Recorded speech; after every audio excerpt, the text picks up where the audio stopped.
it's Friday. Welcome to the shit show. Things are going to get weird. It's your fave villain, Kail, and you're listening to Barely Famous.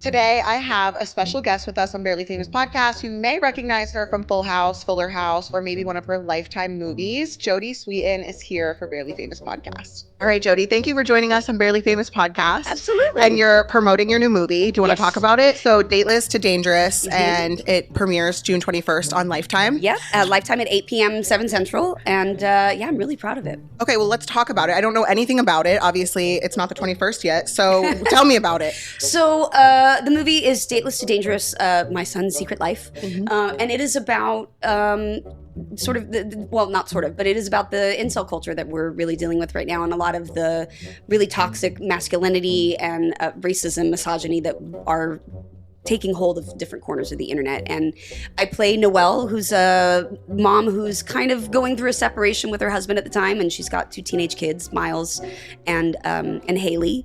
And Miles is really struggling. Dad's out of the house, and he's kind of struggling to connect, find friends, find his place, and he, gets rejected by a girl, and things just aren't going his way, and he starts kind of finding in the gaming community and in the online, manosphere sort of thing, really, really dark and uncomfortable and misogynistic, racist, just the worst things that we see on the internet, and we're seeing it happen more and more.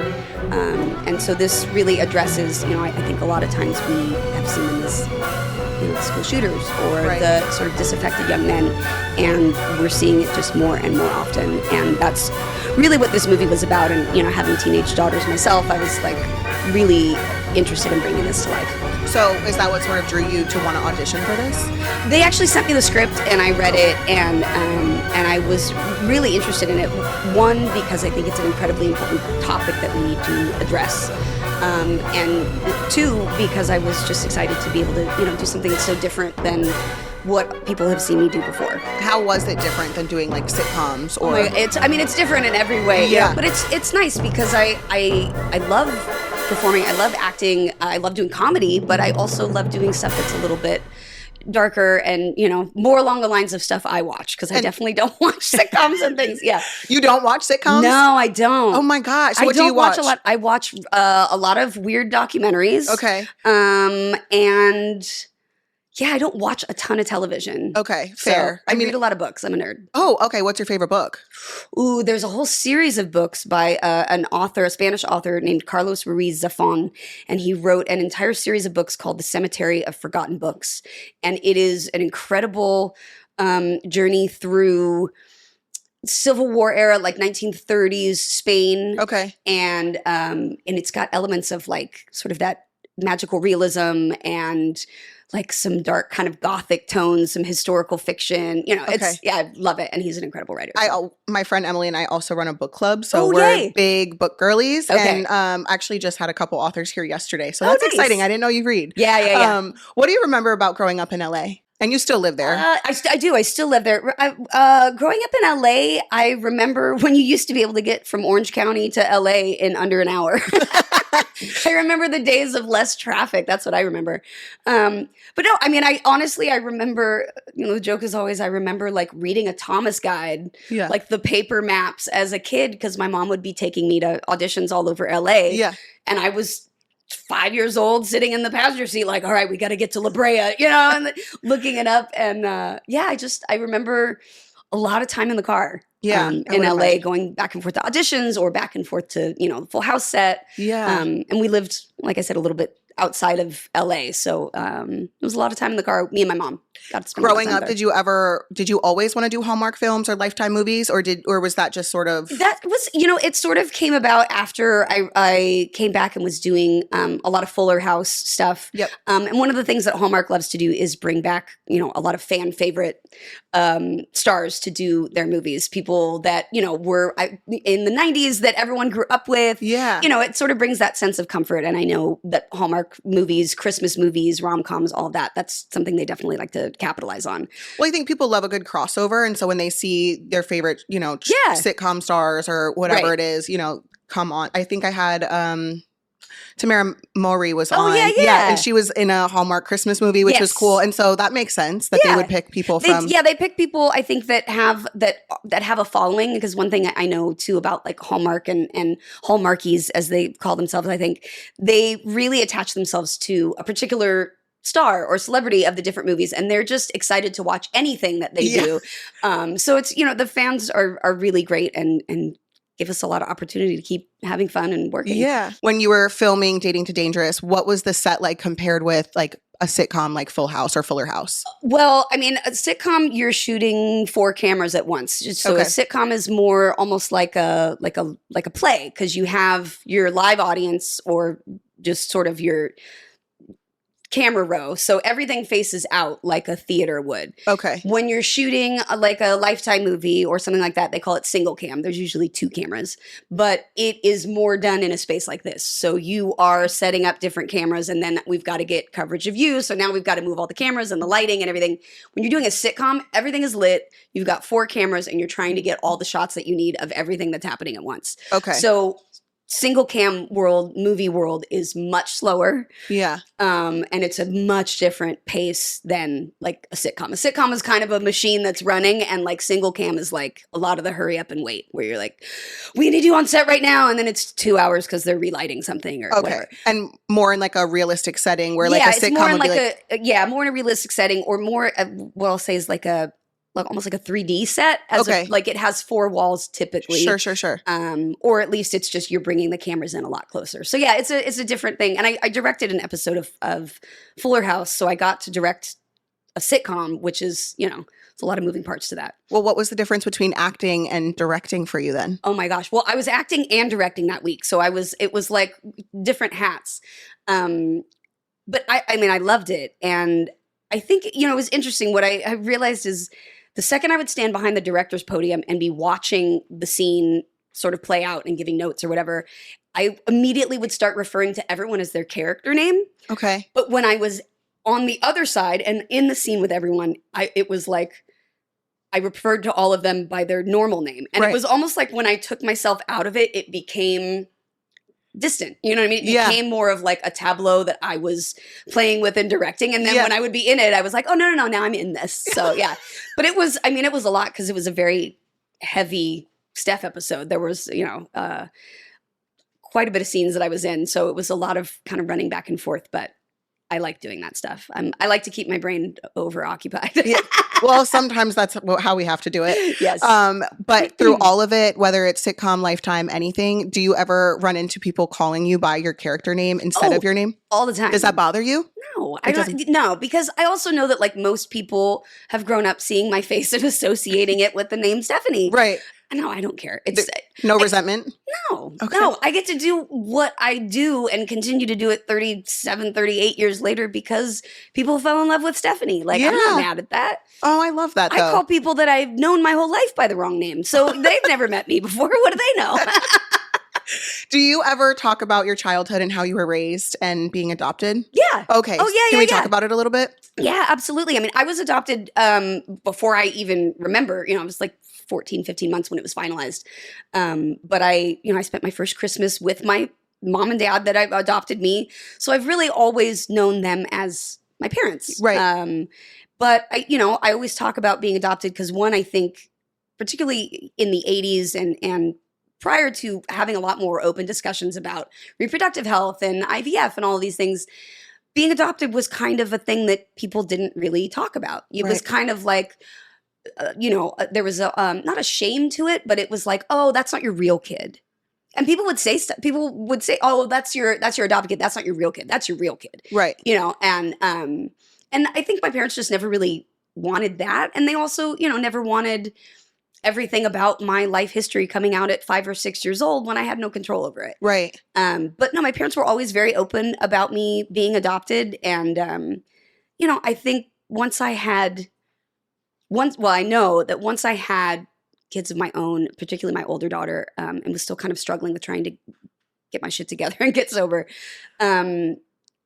I had a whole different experience and realization of sort of the fear and all of the things that go into why someone would give a child up for adoption. Sure. And it had nothing to do with the baby. You know what I mean? Right. And it wasn't until I was the parent and realized like, oh, this is all my own stuff, that I was like dealing with. And I suddenly was able to give that sort of consideration to my birth mom at the time of like, oh, yeah, your life was a mess. Like Right. this had nothing to do with me. In fact, this was the best thing you could have done for me. Sure. And it just gives you a little bit different perspective. And I find that talking about being adopted, so many people are like, oh my gosh, me too. And immediately there's a link and there is a connection and there is something different about being adopted and knowing that you're in your family and you love your family, Right. but that at the same time people are like, oh, you look just like your mom. And you're like, do I? I don't know. Yeah. Yeah. Or the assumptions that people make like that. And, oh, did you get that from your mom or your dad's side? And you're like, I don't know. But so growing up, did you always know who your birth parents were? I didn't know them. My birth father was in prison when I was born, and he was actually killed in a prison riot in Soledad prison when I was about 9 months old. And then my birth mom was in jail when I was born in LA. And so she gave birth to me at USC County Hospitals, where they take all the female inmates. And so my biological dad's cousins were my adopted dad's children. Hold on. I know. I always say I need to draw, like, people are like, oh, so he's your uncle. I'm like, no, he's not my uncle. So my dad's ex-wife, Okay. my adopted dad's ex-wife, Okay. she was my biological dad's aunt. Okay. So you are related. So I'm not related. So I'm not related technically to my dad by blood or anything. And But he his was, and they were split at the time. But technically, I am related by blood to his kids. Oh, Because they're my his ex-wife. cousins. Oh my gosh. Yeah. So it's interesting because I do have some information and some connection about my birth dad that Sure. I've been able to ask. But my parents also didn't know them really like very well. I have way too much free time, said no one ever. Work, appointments, family and friends, life is nonstop. And trying to find a new place on top of all that, completely overwhelming. That's where Apartments.com comes in. If you want to make time for the things you love, but you still need to find your next home, Apartments.com has tools to make your home search so much easier, and it's all on one site. With 3D virtual tours to get a peek at a rental listing, online tour scheduling, plus the ability to see the exact unit you're interested in and apply for a place with one click, renters can handle it all on Apartments.com. Whether you're looking for a 3-bedroom condo downtown, a 2-bedroom duplex in a quiet neighborhood, a cozy studio in a walkable city, or even a single-family home in a cul-de-sac, you can find a place that checks all the right boxes. So whichever stage of life you're in, settle down in your perfect home by using Apartments.com. Make your move from the comfort of anywhere and make more time for you. Join the millions of happy renters and visit Apartments.com, the place to find a place. Again, it was a different time. So it was like, you knew you were adopted, but it wasn't like, let's not tell anybody, Right. But yeah, I always knew who, I knew that I was adopted. I knew I was, that I didn't grow in my mom's belly, but I grew in her heart, that kind of stuff. But it wasn't until I was like, maybe, I don't know, 11 or 12 that I started finding out kind of all of the backstory information about my mom and dad being killed and, all this kind of stuff that, you don't really tell like a 7-year-old. Right. But you were on TV at that time. Mhm, So yeah. how much of your childhood or your knowledge of your childhood or, where you came from shaped your life at that time? I mean, I probably more than I know. I think, I did some thing with attachment style the other day, and they were talking about, some of the most formative times in your life, the first 18 months of your life. And so I think a lot of the maladaptive skills, shall we say, that I had for dealing with pain and trauma and uncomfortableness were sort of stemmed from, that first bit of life when it was insecure and there were different people coming in and out. I didn't have that secure attachment and, all that kind of stuff. And all I knew about my biological parents was that they both struggled with some addiction issues. Okay. And so I think there was also a weird part of me that, because that was kind of all I knew about them when I was younger, it was almost like a weird connection to them. Okay. And I knew the second that I started drinking, like I was not like other people, but I was like, oh, but I'm like them. You know what I mean? So Sure. it was, and as your 14, 15-year-old, you don't know who the hell you are anyway. And then add that on and add on being on TV and all of that. It was, Sure. it's been a long journey of self-discovery. Even now, I'm sure today you're God, still. Yeah. Yeah, I mean, that's kind of the whole point of this whole life thing is to keep growing and digging in there. But at 43, I am much more secure and happy in myself than, Ever. 20. Yeah, Oh, I would God. imagine. Yeah. But you started acting when you were 5? I was about 4 when I 4. started acting, like 4.5. Did you just go to your mom and say, hey, I want to do this? Or how did that come about? So I started out in dance when I was about 3. I loved it. I also was a very early reader. I was reading at 3. And so, I was able to read scripts and, read books and things like that. I loved performing. I was very animated. And people would always tell my mom, like, oh, she should do commercials or something. And my parents had zero interest in the business, zero connection to the business. Like, my parents were not the people that were like, we want you to be famous, so we're included. My mom would be like, absolutely not. Do not point the camera this way. Yeah. I started doing it at 4, but it came about because I told my mom I wanted to be a modeler, which is what I called people on TV. And I started doing dance, and my first dance recital when I sort of wormed my way up from the second row into the front because those bitches weren't doing it right. I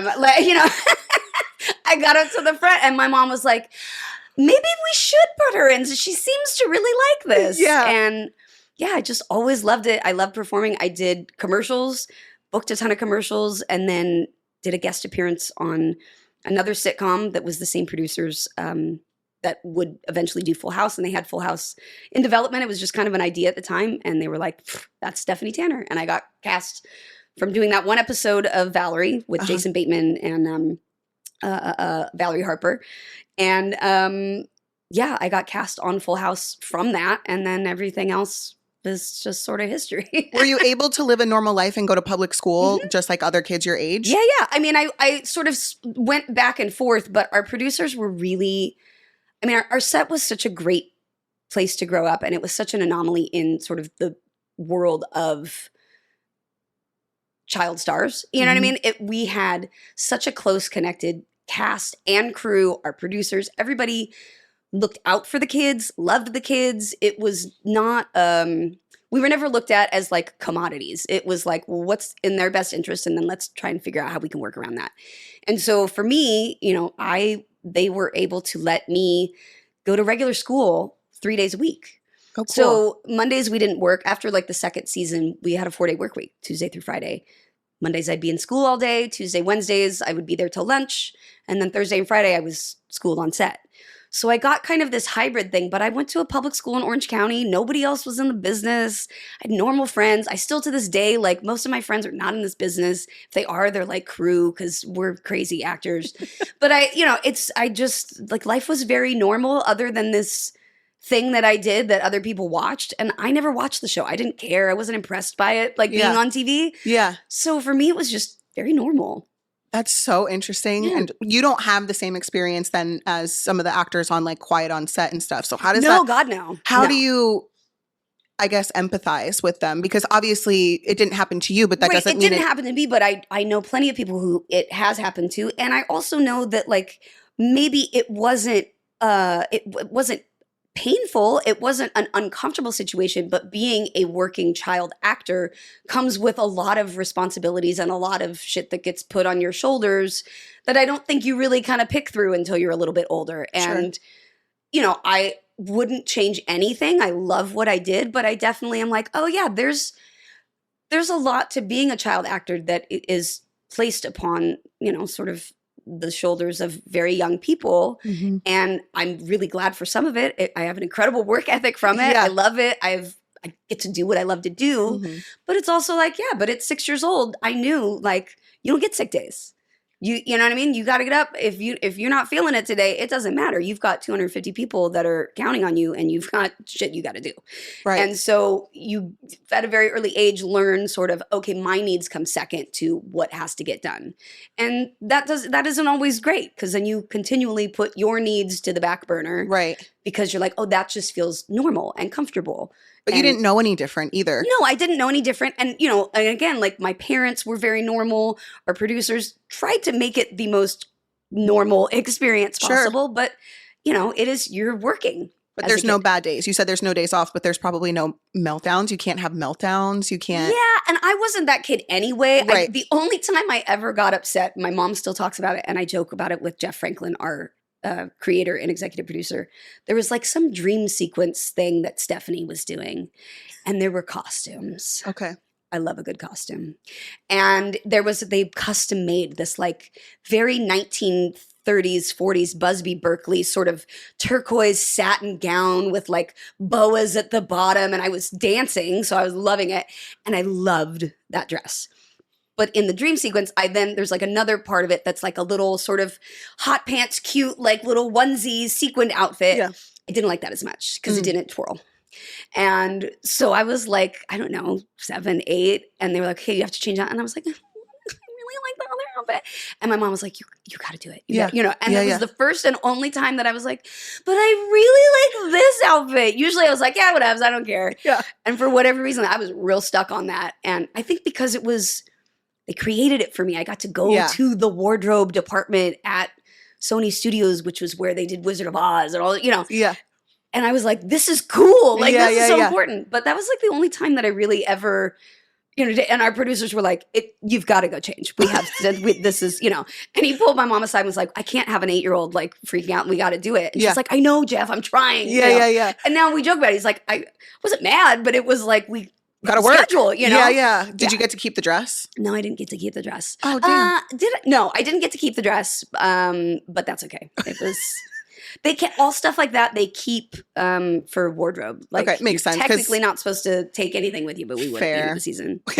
You're like, if I really loved something, I would. If we loved something, our wardrobe people would give it to us. Back in the days when shows had money.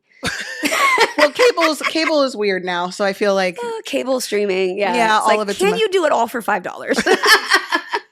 But through all of this, you still decided to go to college. Yeah. When you graduated high school. So I did. What was the deciding factor for you? You were like, I'm an actor, but I still want to go to college. I'm a big nerd. I love learning. I love school. Yeah. I would probably be going to school for something right now, getting my master's in something. If I weren't doing this, I don't know. Maybe I will someday. Who knows? But no, I always loved school. I was always really good at school. And the show ended right after like right around my 8th grade year. And so I started high school and went to performing arts high school, did musical theater, and really loved that, but was like, okay, well, I always planned to go to college. That was always the thing. I didn't know what I wanted to do or what I was going to do. But yeah, that was always something that I wanted to do. And I like learning. And you had a little bit of a break between when you finished Full House and you went to college, but did it still feel like a break? I did. I never really walked away from the business entirely, even when I wasn't working consistently, even as an adult.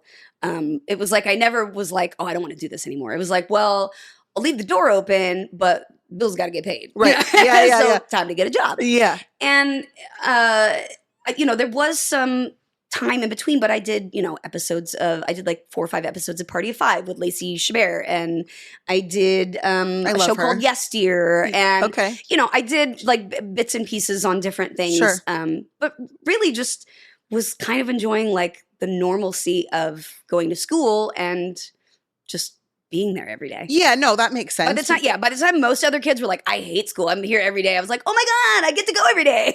You kind of lived the best of both worlds, right? Because you got to still do what you love, but also go to school and live a normal life. Sure. And I also realized, as I got older and got my ADHD diagnosis and all of this stuff, I was like, oh, I actually was set up for success in a way that I didn't even understand at the time, because I would always get in trouble talking, getting up, passing notes. I would get all the work done, but I was like, oh my God, this is so interminable. Why are we still here? Yeah. And I'd be talking to friends and always in trouble for that. Yeah. But getting the work done 2 days a week with a tutor, it was like, it was me and a teacher in a classroom. I'd be tipping back in the chair. She was like, can you do your math, please? You know? But I got attention and tutoring and one-on-one focus, and it really helped. So I learned like this whole sort of set of skills that I think I would have really struggled with in school had I not been sort of doing this hybrid thing where I got some one-on-one focused attention and normal school environment stuff. You guys know I can't stop talking about Haya. These are children's vitamins that get shipped directly to your door, and I'm obsessed with them because my kids get to decorate the little jars that they come in. And most children's vitamins are filled with 5 grams of sugar and can contribute to a variety of health problems. But Haya is made with 0 sugar and 0 gummy junk, and it tastes good, even for the pickiest eaters like Creed. Haya actually fills in the most common gaps in modern children's diets to provide the full body nourishment our kids need to grow. And they're formulated with nutritional experts. Haya is pressed with a blend of 12 organic fruits and veggies, then supercharged with 15 essential vitamins and minerals, including vitamin D, B12, C, zinc, folate, and so many others to help support energy, immunity, brain function, mood, concentration, teeth, bones, and more. But the best part of all of it is that these are non-GMO, vegan, dairy-free, allergy-free, gluten-free, nut-free, and everything else that you can imagine. I have a couple kids in my life who are allergic to so many things, and Haya is perfect for them. I absolutely recommend checking out their new kids probiotic and nighttime essentials too. I've actually worked out a special deal with Haya for their best-selling children's vitamin. You'll receive 50% off your first order. And to claim this, you have to go to hayahealth.com/famous. This deal is not available on their regular website. So if you go to HIYAHEALTH.com/famous and get your kids the full body nourishment they need to grow into healthy adults. Oh, well, that brings me to my next question. Was there anything that stuck with you from your education specifically? But I think you just answered that with the one-on-one. I think is so important, especially, for kids that have ADHD or any sort of. Both my girls have it. And I was like, I would score higher on any of these questions than they would. I think it's me. The call's coming from inside the house, But it I think is one of the things that actually made me really successful in this business. Is being able to do multiple things at a time and enjoying being busy and going and, being able to focus on a bunch of different stuff at a young age. Like that actually worked really well for me. Yeah, it did. Did you think growing up that you would still be acting in your 40s? Or you know what? I never really thought about it. Yeah. Like I'm still to this day, people are like, so what's your plan for the next 10 years? I'm like, I don't know. Do we ever know? Some people have plans. I am not a planner person. This is not how I live my life, obviously. 4 divorces later. But or 3 divorces and a marriage, 4 marriages. I'm just not, it's not how I operate. I'm like, I don't know. Life is weird. Who knows where it'll go? Yeah. But I knew that I loved to do this. I knew that as long as I get opportunities to do it, I will keep doing it. Yeah. I love every aspect of this business. I have such admiration and love for crews and the art of doing anything in entertainment. It's fun. It's a weird little group of this carny family that you sort of travel with, and it's fabulous. So you directed an episode or episodes of Fuller House. Yeah, of Fuller. Would you ever direct a Lifetime movie? Absolutely. I would love to. Yeah, I would love to get back to directing more.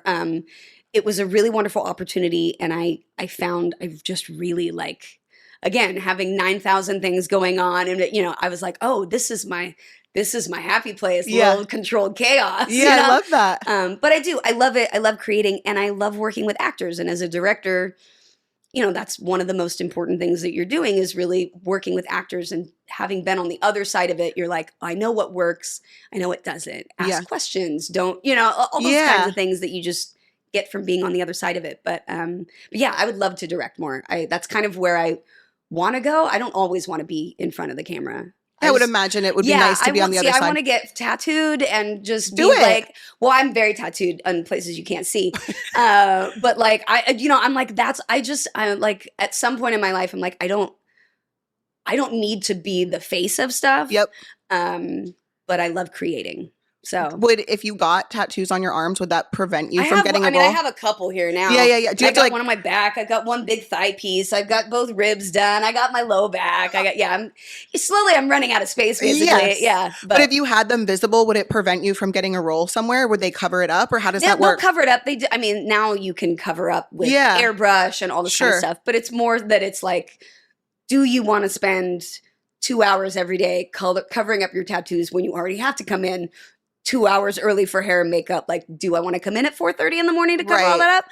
Or do I want to go, I'm going to give it time until maybe my Hallmark careers or Lifetime careers, gone through a little bit, and I'm behind the camera. Then we'll do it. I guess that makes sense. Yeah. But I'm like, I love this business, and anything that I can do to continue creating, whether it's directing, writing comedy, doing stand-up, performing, all of it.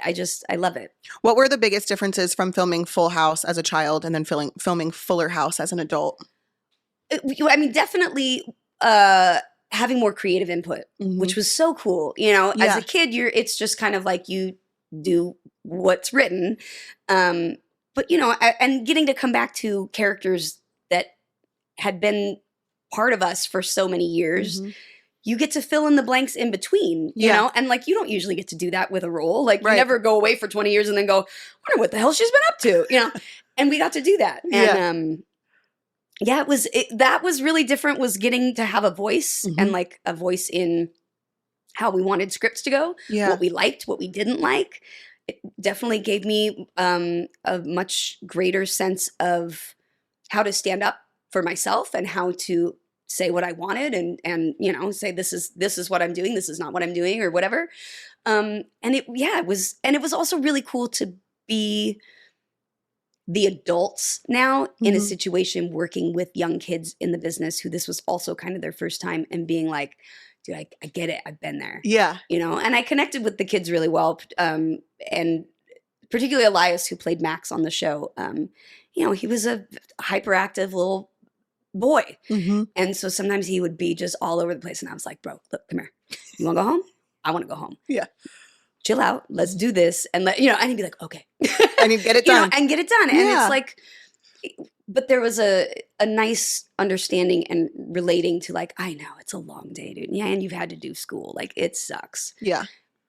And I felt really glad to be able to offer some of those, bits of advice and like understanding and comfort and, full circle. That's really cool. Do you have the same wiggle room in a Lifetime movie that you do for, like you said that for Fuller House, you sort of had a say? Do you get to? Yeah, you know what I do? I often wind up either producing or executive producing a lot of most of the movies that I do. And, at this stage in the game, I do get more input. Sure. And it's also, as an actor, as you get older, when you're a kid, you're like, I don't know, I'm just having fun. Like as an actor, when you get older, you're like, oh yeah, no, I'm breaking down a character. I'm like thinking about stuff. And so a lot of times something will be written and you're like, that's not who she is. Yeah. And they listen. So it's great. And I love collaborating, rewriting, like working to create the best, most authentic thing possible. Even if it's something that's not super serious or whatever, this project, the Dateless and Dangerous happens to have a much more serious tone, but I just like to be able to work with others and have input and talk to the director and the writer and the producers and be like, this isn't working. How do we make it work? Yeah. How does it feel knowing that you can do all the things? Like, you can do the sitcom and you can do the Lifetime movie and you can do something serious and you can do something funny. I love it. Like I said, I love performing, entertaining, bringing human connection to life on screen or in the theater or whatever. I sing, I dance, I act. I love it. It makes I never feel more at home than I do when I'm on set. Does Jodie ever seep into any character roles that you're playing or vice versa? Oh, Jodie and Stephanie are very, very close in who they are. Partly because as a kid, they sort of wrote around who we were as kids. Like, oh, cool. Stephanie was a dancer because they were like, what's your special skills? And I was like, I can dance. So it makes it much easier to make a kid who is a dancer than be like, you're going to do karate. Yeah. Yeah. So, there was a lot of who we were as people sort of tied into our characters. But yeah, Steph and I are very similar in some ways. Do you ever feel like you were typecasted? Is it called typecasted when you're like, okay, I'm Stephanie and I can't go anywhere else? Oh, for sure. I mean, when I first ended the show, I really wanted to do other different stuff. And I was in acting classes and, loved performing and would go out on things that were more serious or dramatic or whatever. And, oftentimes you'd walk into a room back when you walked into a room to audition. And it's not self-tape. It's all self-tapes anymore. You don't see any humans. Oh. It sucks. But you would walk into a room to audition and they'd be like, oh my God, I love you on Fall. Can you say how rude? And you're like, I should just leave. You're like, maybe this was a bad idea. Like, obviously you can't see me as anything else. And, for a while there, I think actors, when you get known as something, you're like, you love it, but you're also like, but there's so much more. There's so much more. And, I think that it took a little while, but it also, I was glad I got a little bit of time to kind of walk away. And, even as an adult, I worked in drug and alcohol treatment for like 6-7 years. I kind of walked away from the business and loved that and found a whole other skill set of things that I'd never even attempted to do or thought. I was director of operations and doing logistical planning for, a staff of 120 people. And all of that stuff came in really handy when I went back and directed. But it was stuff that I never thought of like that, and I was just happy. I'm like, cool, wherever I am, I'll bloom where I'm planted. I'll have fun. And so it was like coming back to do all of those things it was a real learning experience that kind of all of your life will come together sort of at one point. When you took a break from the business, what was the deciding factor for you? I have bills to pay. I had 2 kids and bills to pay. And, was burnout part of it at all? Just like, no, because I hadn't been, when I was young, I was still continuing to audition and do all that. I never really walked away and was like, I'm not doing this anymore. It was like, well, I'm not auditioning as much. And now I have kids and I can't like just drop everything, whenever I want. So how do I find something else that I'm good at, that I love? And, I went into mental health care and drug and alcohol treatment, and I loved it. I would probably still be working on my master's or, doctorate or something in that field. Right. But it was more so that it was like, okay, so like we got to get a job. Yeah. And, I started at the bottom. I was like making $10 an hour, like, washing dishes and like emptying trash cans and stuff while I was in school. And people would be like, are you know what you look like? And I was like, yeah, I'm here. They're like, why are you here? I was like, why wouldn't I be? Like, I was about to ask you that. I feel like, I'm working. Even myself, like, I don't feel like I could leave this world and like go work. Yeah. At like a restaurant or something, because I wouldn't even know where would I start? So how was that for you? Yeah, you started at the bottom. You were just like, fuck it, I'm going to go do this. I have zero ego about any of it. Like, I don't care that I was on TV. I don't think that there's anything special about people who are in front of the camera. And I was like, I got to get a job. Yeah. Why wouldn't I? Okay. I'm not going to walk in and expect to go into an entirely different field and be like, because of who I am, I should start ahead of everyone else. I was like, no, I got to start at the bottom and prove myself just like anybody else. And that's what I did. And people were shocked by that. Yeah, of course. I think I would be shocked by that. Yeah. It was also kind of a trip though, because people were coming in and they're like newly detoxing and then they're like, wait a minute. Did you am I really fucked up? Or are you the girl from Full House? And I was like, no, I am. Yeah.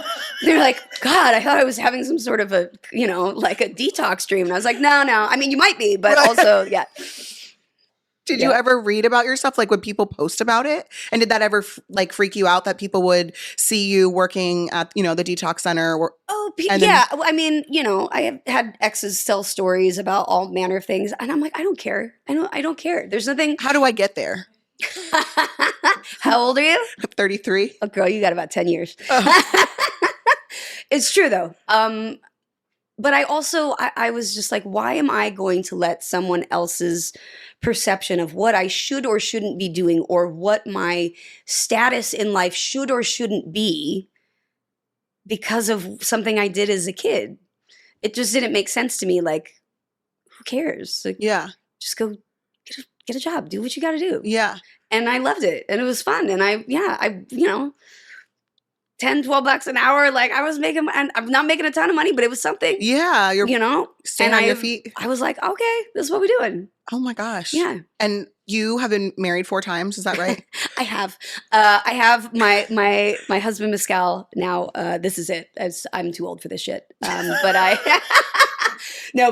but truthfully, like it took all of that. And again, a lot of self-discovery, a lot of digging through my own stuff to figure out who I was and then who I was in relationship to other people. Yeah. So what was that like trying to figure that out? I mean, it was 3 divorces and very messy. I have 4 kids' dads. Okay, so I got similar. 2. I get it. Yeah. It's not. I get it. And I guess having grown up in this business and having people always have made assumptions about me going to school that like, oh, she must be stuck up or oh, she must be this. I had to learn at a very early age, like I can't base myself on what other people think of me because it's not true. Mm-hmm. And so I think in a lot of ways, I was just always very determined to be like, I'm just going to do me. Yeah. And screw what everybody else thinks. And so I just kind of have lived my life and it's been messy sometimes and it hasn't been pretty, but I've done a lot of work. Like I've done a lot of digging and a lot of therapy and a lot, Same. Yeah. And I'm like so grateful for it though. Yeah. And people always ask like, oh, do you regret it? I'm like, look, are there things that like, you're like, I am so sorry that I did that to somebody? Absolutely. But I don't think I would change it or that I regret it because even those really painful, awful, ugly things I had to look at in myself, that's exactly why I am so comfortable with who I am today. You know, it's because I went, oh, wow, you can be a real asshole. Let's look at that, and then suddenly you're like, oh, it's not, what's so scary? Okay, so I made a mistake, like big deal. Yeah. My therapist said that their impact and influence are different than being traumatized. Mm-hmm. And one of the things that I always read is like my track record, we'll call it, in relationships is going to traumatize my kids. That's what I read most about myself. Oh, yeah, me too. And I'm like, oh, cool. Do you think do you think there was trauma in there? Do you think it was more I mean, I definitely, not from, I've had several exes who were incredibly emotionally abusive to me. And I, tried to protect my kids from that as much as possible. And they weren't, my kids' dads or anything, but I'm sure that you can't help but go through life and be affected by what goes on around you. I don't know if there was any trauma. I mean, trauma is also a relative term. What traumatizes one person can also be very normal or like sort of overlooked by someone else. Yeah. So I don't know. I hope not. But I know that one thing I've always done is talk very openly and honestly to my girls. Even when I've made a mistake or when I have, we've had to go through something that hasn't been easy, I'm like, I screwed up. Yeah. But I'm really sorry, but we're going to make it through and I've got you, And I think that's different from how we grew up. Like maybe I can't spep for you, but I didn't grow up with parents or adults apologizing to kids. No, not at all. So that's different. Not at all. And I think, I don't ever apologize to my kids in a way that like I need their permission. Right. But I apologize to them when I know I've been wrong. Yeah. And that happens all the time. It happens all the time as a parent when you snap at your kid or you tell them like, absolutely not. No, you're not. And you walk out and you're like, why did I say that? And you're like, oh, I'm stressed. I'm tired. I'm overwhelmed. I'm this. It had nothing to do with them. And I'll walk back and be like, I'm sorry I snapped at you. This has nothing to do with you. Let's talk. Yeah. Like, what was the question again? Or whatever. Or months later, I'll be like, yeah, I handled that really poorly. Yeah. And that's all I hope is that my kids learn that you can be wrong, make a mistake, and move on. Yeah. No, I've actually seen like in my 7-year-old, he'll calm down and then he'll come talk to me because that's something that he's seen me do. Yep, my girls too. But speaking of your girls, have they expressed any interest in acting? My younger one, yes. Okay. So my 17-year-old is much more of an athlete. Okay. When she was younger, she was a little more like kind of into the performing stuff. But as she's gotten older, she's been a little more like, no.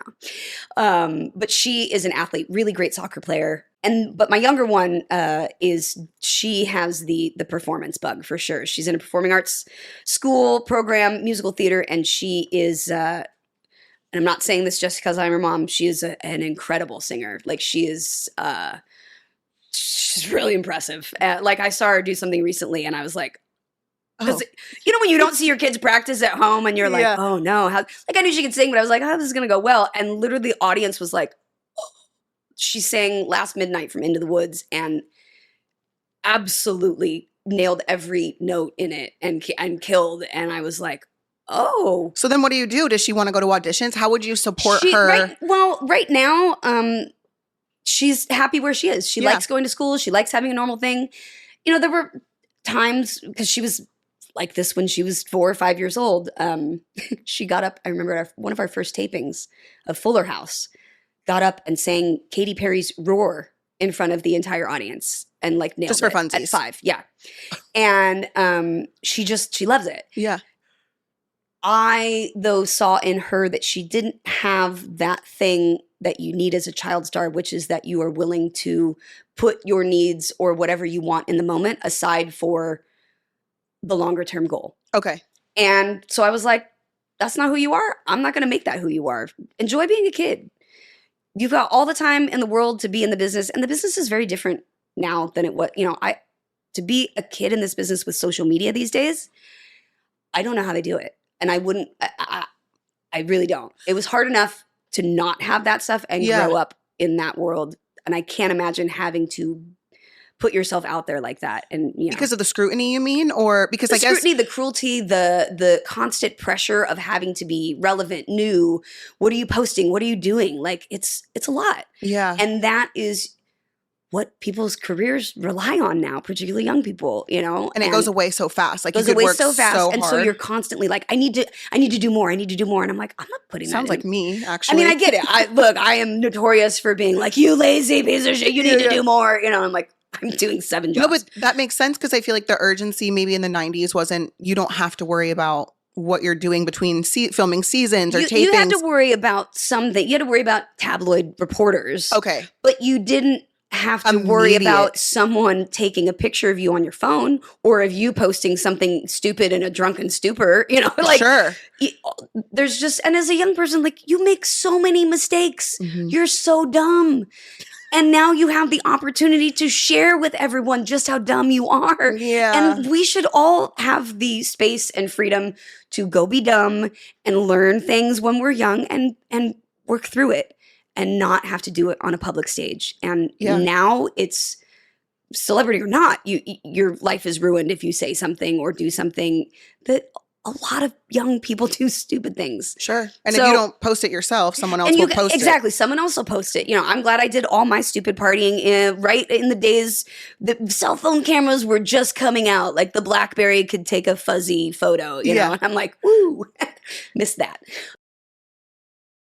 You struggled with addiction yourself while in the public eye? I mean, not when I was a kid, but in my 20s. Yeah. And, you know, because people know who you are, it never kind of goes away from it being in the public eye. And also anything that you go through because you're in the public eye, people just want to pay attention to it, regardless of if it's something that millions of other people are dealing with. Somehow it becomes more sensational and it must have to do with the business. And you're like, no, not this. I always say, like, I would have struggled with addiction issues regardless of being on TV or not. And to be fair, that gave me some of the ability to be able to find treatment and find help in ways that I might not have had I not worked as a child. Right. But it's hard, you know, you have to make all your mistakes very publicly. Mm-hmm. But yeah, I just like looking back on it now, I'm like, oh, I'm glad I did it then. Yeah. And not in these later years. What was the where was the line for you where you were like, okay, I do need treatment. I want to get treatment. And then also just like essentially rebranding or getting your career back. What was that like for you? Well, I went to treatment in my early 20s, and I had been sober before that. I got sober the first time at like 18. It was an up and down thing. It was a lot. And, you know, as a young person, you're like, I'm never going to have any fun again, you know? And so I had kind of ridden that wave a little bit. And then when I went to treatment, the story came out. Someone basically sold the story that I had been in treatment. So the choice was sort of taken away from me whether or not I get to come out publicly about this. It was, okay, this is out there publicly. How do you want to deal with it? Do you want to hide from it, or are you just going to face it and be like, here we go?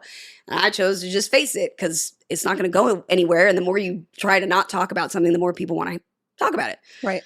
So, you know, after that happened and kind of everything got blown up, I was still really struggling with getting sober and having to navigate all of that, in my early to mid 20s, on top of the fact that people still know you. So they assume things, and we're a child star. So they're like, oh, you're one of those fucked up child stars. And, and you're like, no, I'm just a young person. I'm just a regular person. I lived in a neighborhood that was, middle class neighborhood.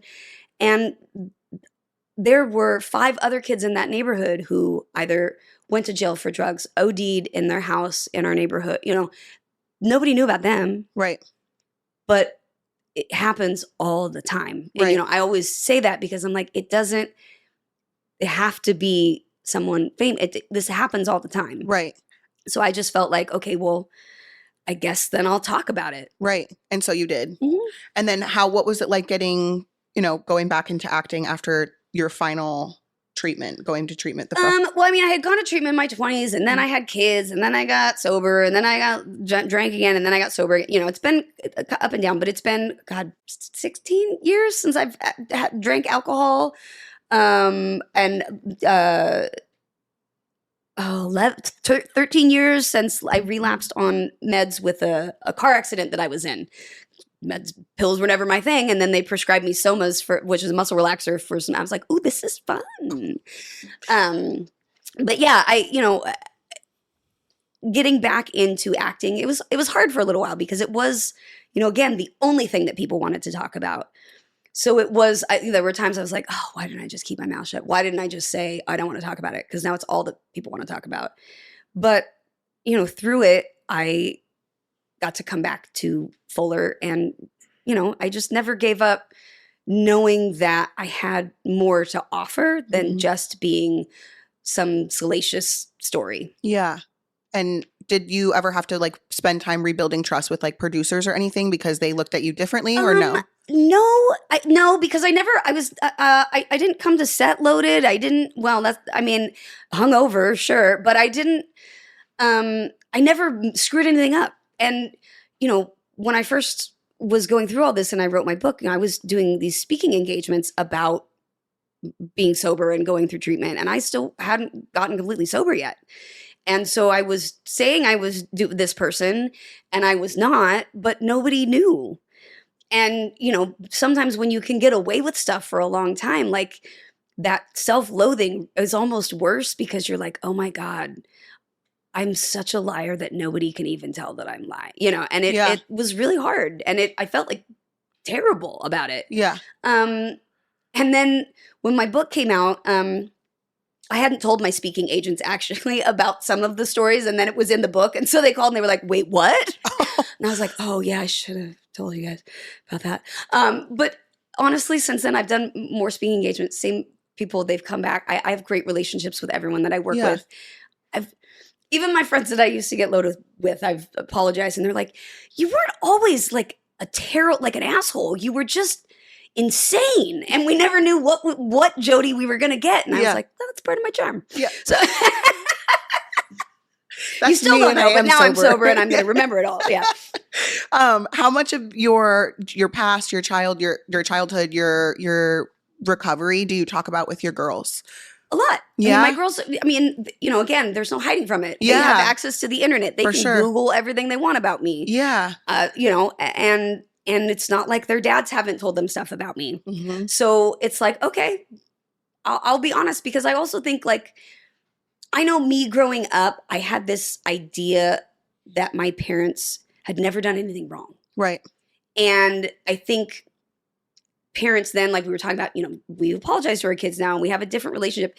I think parents then, it was you had to be this sort of this figure in your child's life that was authoritative and knew what they were doing and all that, and so I was like, oh, it's me. I am a horrible person, and as I got older and talked to my mom about certain things, she was never like I was, but getting to know your parents as people really gives you a whole different experience of them. And so I'm like, I don't want my kids at 30 to be like, oh, you were this, or what was going on? I'm like, let's just talk about it now. And we have a much more open, honest relationship. Look, Do I think my kids tell me everything? They're 15 and 17. Absolutely not. I know they don't because I see their social media sometimes and I'm like, you didn't tell me that. Yeah. But, you know, I also am like, there is nothing that you could do that I probably haven't already done multiple times and gotten through or gotten myself out of. So, like, I'm not going to judge you. I don't care. It does create a different dynamic, I think, between the parent and child when they see you as human and not just a parent. Right. Because I have that sort of relationship with my oldest son. Like he just will come to me about anything and everything because I think that he's seen me be human and not just a mom. And some people will say, well, you have to be a parent before you're a friend. I'm not his friend. I mean, I'm just a human. Exactly. That's what I was going to say is like, I'm still the one that sucks and has to be like, no, you can't do this or no, taking the phone or no, whatever. Yeah. But it's a different relationship in that they just see me as a person who is fallible, who can make mistakes, who is trying their best, who's willing to say when they're wrong. Yeah. Those are the things that I want my kids to learn. So that's what I want to exemplify. For sure. All of these ways to go about in the world and just, nobody's perfect. So like if you screw up, be like, oh, my bad. Sorry about that. Let me do better. Yeah. Let me not do that again. Right. Don't just say I'm sorry and then fuck off and do it again. Right. Make your amends. How do we do this? And a lot of that too came from 12-step programs and 12-step principles that I've learned over the years of like just being honest, taking accountability for yourself. Like those are things that I have tried to teach my daughters. That's more important to me. I don't give a shit about grades. I don't care if you're going to go to a 4-year university. None of that matters. I just want to raise good humans. Yeah. And I want them to who are be good to themselves and good to others. Yes. That's all I care about. When people ask me like what my kids want to do, I just want them to be happy. Yeah. I'm like, care. I don't know. They could go to college, not go to college. I'm like, maybe they're going to go backpack the world. I don't know. Let them cool. have fun. You know what I mean? Like go live your life. None of your life is attached to anything that I need from you. For sure. And I think sometimes parents forget that. You were a dancer. I was. And then you went on Dancing with the Stars. I did. What was that like? Oh my God. It was, funny enough, up until I did a show in Panama where I lived in the jungle for 2 weeks. It was the hardest thing I'd ever done physically. And then I went and lived out in the jungle. But it was, and because I wanted to work really hard, like I would dance 6 days a week and there were no days off. And we worked, Easter Sunday. We worked, when you're in it, you're in it. Yeah. And you go from, maybe working out to being like, you're going to do like 5 hours of intense cardio for every day for, 6 days a week. Every day? Yeah. It was I always dancing wanted like to go. hours a week. It was so much fun though. And I loved it. Like I used to go watch ballroom competitions when I was in my teens. Like I've always wanted to do it. Any reality show that I've ever done, I've only done like a couple of them, has always been because it's something that I wanted to learn how to do anyway. Right. And so I'm just getting the opportunity to do it. And I'm like, okay, well, sure, I would do this anyway. Yeah. What was the jungle one? It was called Beyond the Edge.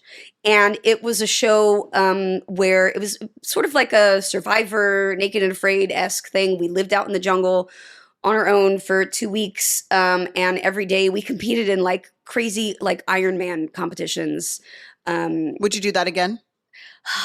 Probably, yeah. Would you do Special Forces? Have you seen that one? I got asked to do that, and I think it was probably like too close to Panama, and I was like, oh, I've done that shit. You're like, come back to me next season. But honestly, I'm like, nah, I'm good. I've done it. I did, and I liked it in the jungle. Jungle's beautiful. I had some amazing moments in the jungle where we didn't have our phones, and I had a different relationship with my phone and with electronic devices after I came back from the jungle. I'm just like not it changed for you. In what ways are you just like putting your phone down? I was finally so free of it and so able to be present and in nature and just like in my own self, pushing myself to do things that were hard or challenging that didn't depend on anybody else in the outside world. I didn't need to comment on anything. I didn't need to read. I just came back and I was like, oh, plus I got kicked off Facebook while I was back or while I was gone. My personal page. I'm very political. And so I was like, you know what? Okay, cool. Yeah. That was several years ago. And I'm not as in it anymore. Just that 2 weeks completely changed? Yeah, it really What did. day do you think in that 2 weeks was the turning point for you? I remember it clearly. I was standing. It was a day that we'd go for like 4 or 5 days and then we would have like half a day off a day off we'd be doing interviews and stuff in the jungle like you do for the reality shows. Mm-hmm. And it was on that day And we were so sore. I mean, I almost drowned at one point doing this long ass swim and all this stuff. And I just remember I was standing there and like our little village area was kind of empty. And I just looked up and all I could hear was like the ocean kind of on the other side of the little sand dune. And the trees were just this beautiful canopy. And there were birds and there were monkeys. And I didn't hear any people. And I was like totally not stressed. And it was 2021. And we'd all spent a lot of time on the internet the year before.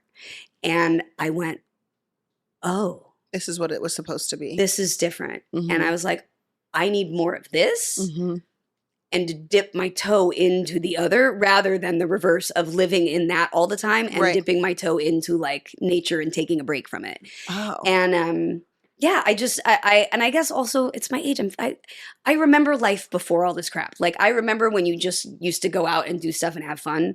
And I hate taking pictures of stuff.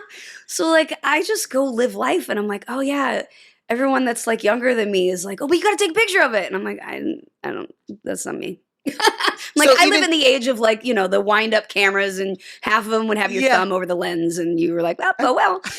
So you feel like you still hold on to like not going on social media as much or like going on the internet? I for sure. Like there's definitely, I am a sort of what I call like a drop-in post now where like I'll post some stuff. I don't care about the comments. I don't need you to agree with me. I don't need you to like me.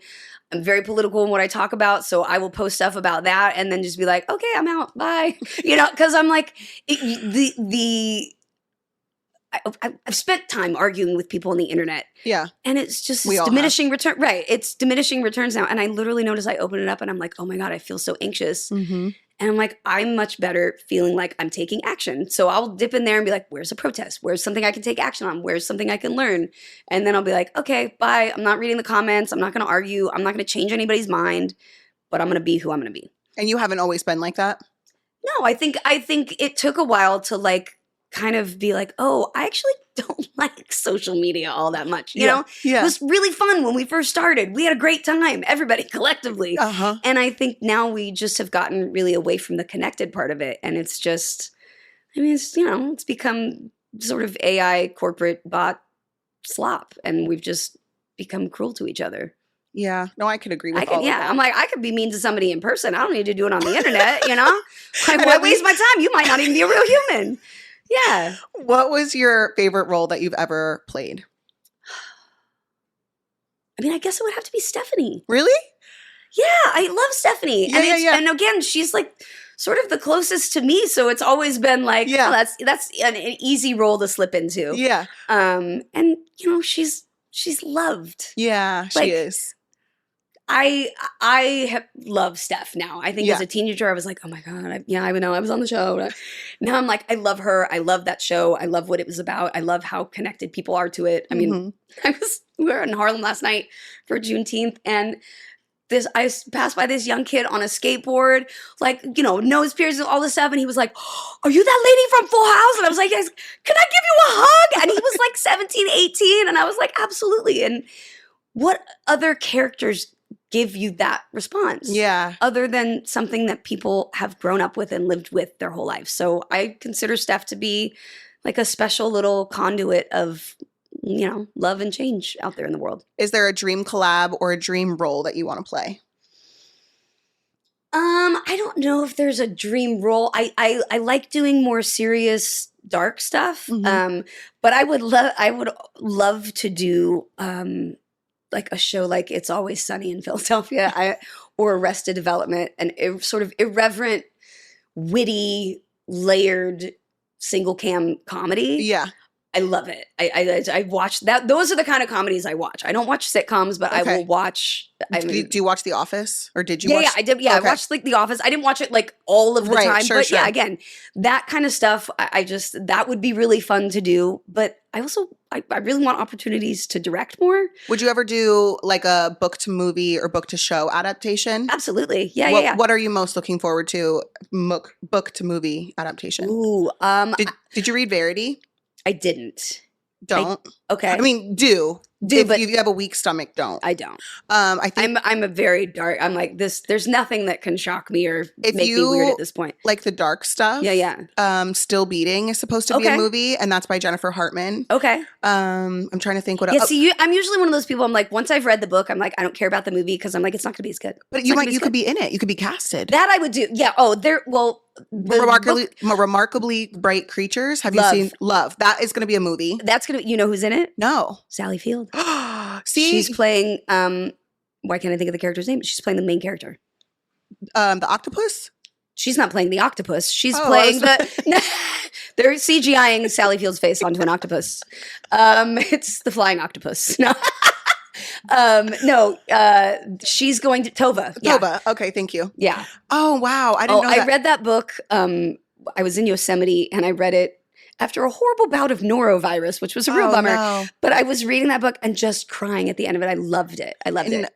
Seven Husbands of Evelyn Hugo. Did you read that one? No, but I've heard about that one. You have to read it. I think it's on my like wish list of my books to buy. That one, I feel like I related in a different way because I have my kids have 4 dads. That's always complicated. You're like, I feel like what you've talked about today, you could maybe relate to parts of it, especially because the public eye aspect of it too is in there. And I think it would be really cool for you to read that. I'm going to move that up to the top of the list. It was really good. And I didn't listen to the audio, but I heard really good things about the audio. So if you're traveling, that would be a good option. I can't do audiobooks. You can't? So I'm not an auditory learner. Okay. I am a person that has to physically touch it. I don't read ebooks either. Okay. Because if I don't have the tactile page, it does not absorb. It's like it doesn't happen. Same thing with scripts. I hate using e-scripts. I'll do it to read through. Yeah, but you get most of the scripts now, you download them on an iPad or whatever. But I always I always print my script out. Yeah. Because if I don't have it in my hand when I'm trying to memorize it, it doesn't exist. We're missing that in for school these days. Like my 7-year-old came home with a computer and I'm like, I can't. This is why he's not retaining anything because he's like just clicking around. I hate it. I hate it all. Okay. I'm going to live in a yurt in the woods in a couple years. But I am a book nerd, so I love it. The series of books that I was telling you about, Carlos Brizafon, I was like, oh my God, this would be, it would have to be like a big budget, giant HBO because there's so much that you'd have to be able to afford to create and do. But I also am like, oh, but it's so good, don't touch it. Yeah, well, because they have to remove so much. Right. And I think if I remember right, I think I remember there were a lot of people that had come to him to like purchase rights and to his family. He passed during COVID to purchase the rights to that series of books. And he was like, no. And I get it. Like, good for him. Yeah, I was like, no, don't let him. This is special, and you couldn't replicate it if you tried. No, for sure. Where can people find you on socials? You can find me on Instagram at Jodie Sweetin. You can also find the podcast I do, which is the Full House Rewatch podcast with Andrea Barber, which is called How Rude Tanneritos. And you can find us online at How Rude Podcast on Instagram. And I'm trying to think what else. I think that's about it. And I think I'm on TikTok. I don't ever go on TikTok. I think my social manager posts on TikTok. Yeah. Maybe. I don't know. I've literally never opened TikTok in my life, and I plan to keep it that way. I was going to say keep it that way for sure. I mean, at this point, we might lose it anyway. So I'm like, why get attached to someone who's going away, you know? This is true. And you can watch the movie Dating to Dangerous on Lifetime on June 21st at 8 p.m. Eastern Standard Time. Thank you so much for joining us. I'm so glad I got to come. Thank you so much.